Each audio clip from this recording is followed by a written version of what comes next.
KSIDCയുടെയും Sean ജോർജിന്റെയും ഹർജികൾ ഇപ്പോൾ കോടതിയിൽ പരിഗണിക്കുകയാണ്. തങ്ങൾക്ക് പണമൊന്നും കിട്ടിയിട്ടില്ലെന്ന് KSIDC പറഞ്ഞു. അതേസമയം പിന്നെന്തിനാണ് അന്വേഷണം തടയുന്നതെന്ന് കോടതി പറഞ്ഞു. കേസ് 26ലേക്ക് മാറ്റിയിരിക്കുന്നു.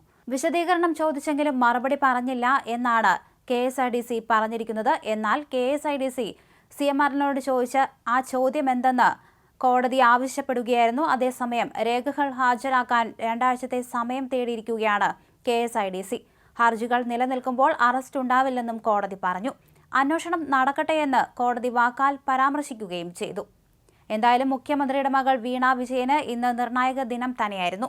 കരിമണൽ കർത്തയുടെ കമ്പനിയുമായുള്ള ഇടപാടുകളിൽ സീരിയസ് ഫ്രോഡ് ഇൻവെസ്റ്റിഗേഷൻ ഓഫീസിന്റെ അന്വേഷണം തടയണമെന്നാവശ്യപ്പെട്ട് മുഖ്യമന്ത്രി പിണറായി വിജയന്റെ മകൾ വീണ വിജയൻ നൽകിയ ഹർജി കർണാടക ഹൈക്കോടതി ഇന്ന് പരിഗണിക്കുകയാണ്.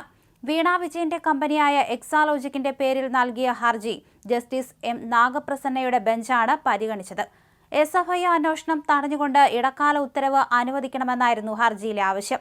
അന്വേഷണം പ്രഖ്യാപിച്ച് ജനുവരി 31 ഇറക്കിയ ഉത്തരവ് റദ്ദാക്കണമെന്ന് ആവശ്യപ്പെട്ടിരുന്നു. SFI അന്വേഷണത്തിന് ഉത്തരവിടാൻ ആധാരമായ രേഖകൾ കോടതി വിളിച്ചു വരുത്തണമെന്ന് ആവശ്യപ്പെട്ടിട്ടുണ്ട്. SFI ഡയറക്ടറെയും കേന്ദ്ര സർക്കാരിനെയും എതിർകക്ഷികളാക്കിയാണ് ഹർജി നൽകിയത്. ഹർജി തീർപ്പാക്കുന്നതുവരെ corporate law service officer M Arun പ്രസാദിന്റെ സംഘം സെർച്ച്, ചോദ്യം ചെയ്യൽ തുടങ്ങിയ നടപടികളൊന്നും എക്സാലോജിക്കിനും കമ്പനി ഉടമ വീണ വിജയനുമെതിരെ നടത്തരുതെന്ന നിർദ്ദേശം കോടതി നൽകണമെന്നും ഹർജിയിൽ ആവശ്യമുണ്ട്. സൂക്ഷ്മ പരിശോധനയ്ക്ക് ശേഷം ഹർജി കോടതി ഫയലിൽ സ്വീകരിച്ചു. ബന്ധപ്പെട്ട നിയമങ്ങൾ തെറ്റായി വ്യാഖ്യാനിച്ചാണ് തിടുക്കത്തിൽ SFI അന്വേഷണത്തിന് ഉത്തരവിട്ടതെന്നാണ് വീണ ആരോപിച്ചത്. ആദ്യം ഉത്തരവിട്ട വകുപ്പുതല അന്വേഷണം ഭേദഗതി ചെയ്ത് SFI അന്വേഷണത്തിന് ഉത്തരവിട്ടത് ഏകപക്ഷീയവും സംശയാസ്പദവുമാണെന്നും ഹർജിയിൽ പറയുന്നു. ആദായ നികുതി ഇൻട്രീം സെറ്റിൽമെന്റ് ബോർഡിന്റെ ഉത്തരവാണ് അന്വേഷണ പരമ്പരയ്ക്ക് ആധാരം. എന്നാൽ 1961 ആദായ നികുതി നിയമം അനുസരിച്ച് ബോർഡിന്റെ സെറ്റിൽമെന്റ് ഉത്തരവുകളിൽ പറയുന്ന കാര്യങ്ങളിൽ പ്രസ്തുത നിയമമോ മറ്റ് നിയമങ്ങളോ അനുസരിച്ച് പുനഃപരിശോധന പാടില്ല എന്നുണ്ട്. ഇതേ ആവശ്യം ഉന്നയിച്ച് ഇതേ കേസിൽ SFI അന്വേഷണം നേരിടുന്ന KSIDC കേരള ഹൈക്കോടതിയെ സമീപിച്ചിരുന്നു. എന്നാൽ അന്വേഷണം സ്റ്റേ ചെയ്യാൻ ഹൈക്കോടതി വിസമ്മതിക്കുകയായിരുന്നു. കഴിഞ്ഞ തിങ്കളാഴ്ചയും ചൊവ്വാഴ്ചയും SFI ഉദ്യോഗസ്ഥർ കൊച്ചിയിലെ CMRL ആസ്ഥാനത്തും ഫാക്ടറിയിലും പരിശോധന നടത്തിയിരുന്നു.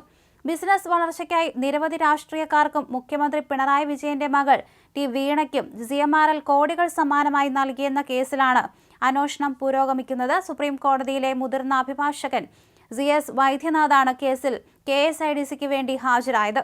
ബംഗളൂരുവിൽ പ്രമുഖ അഭിഭാഷക ഗ്രൂപ്പായ സാജൻ പൂവയ്യ അസോസിയേറ്റ്സ് ആണ് വീണയുടെ കേസ് ഏറ്റെടുത്തിരിക്കുന്നത്. വീണയ്ക്കെതിരായ അന്വേഷണം സ്റ്റേ ചെയ്യാത്ത സാഹചര്യത്തിൽ വീണയെ ചോദ്യം ചെയ്യാനും സാധ്യതയുണ്ടായിരുന്നു. ക്രമക്കേടുകൾ ഗുരുതരമാണെന്ന് കണ്ടാൽ അറസ്റ്റ് ചെയ്യാനും അധികാരമുള്ള ഏജൻസിയാണ്. അതുകൊണ്ട് അത്തരം നടപടികളിലേക്ക് കടക്കുമോ എന്ന ആകാംക്ഷ കൂടി ഇന്ന് കേസെത്തുമ്പോൾ ഉണ്ട്. എന്തായാലും കേസുമായി മുന്നോട്ട് പോകാൻ തന്നെയാണ് ഇത്തരത്തിൽ കോടതി വാക്കാൽ പരാമർശിച്ചിരിക്കുന്നത്. രാഷ്ട്രീയമായി CPMനും ഏറെ നിർണായകമായ ദിനമായിരുന്നു ഇന്ന്. കർണാടക കോടതിയിൽ ഹർജിയിൽ മാസപ്പടി വിവാദത്തിൽ ഗുരുതര വെളിപ്പെടുത്തലുമായി സീരിയസ് ഫ്രോഡ് ഇൻവെസ്റ്റിഗേഷൻ ഓഫീസ് രംഗത്ത് വരുമെന്നാണ് വിലയിരുത്തൽ. CMRലുമായി ബന്ധപ്പെട്ട് ചട്ടവിരുദ്ധമായ ഇടപാടുകൾ നടന്നതിന്റെ തെളിവുകൾ SFIക്ക് ലഭിച്ചതായിട്ടാണ് വിവരം. രാഷ്ട്രീയ പാർട്ടികൾക്കും വ്യക്തികൾക്കും നൽകിയ പണം സംബന്ധിച്ച കണക്കുകൾ അന്വേഷണ സംഘത്തിന് ലഭിച്ചിട്ടുണ്ട്. മാസപ്പടി കേസിൽ സാമ്പത്തിക ഇടപാടുകളുടെ രേഖകളാണ് പ്രധാനമായും അന്വേഷണ സംഘം പരിശോധിച്ചത്. വിവിധ വ്യക്തികളുമായും സംഘടനകളുമായും നടത്തിയ സാമ്പത്തിക ഇടപാടുകളുടെ രേഖകളാണ് പ്രധാനമായും പരിശോധിച്ചത്.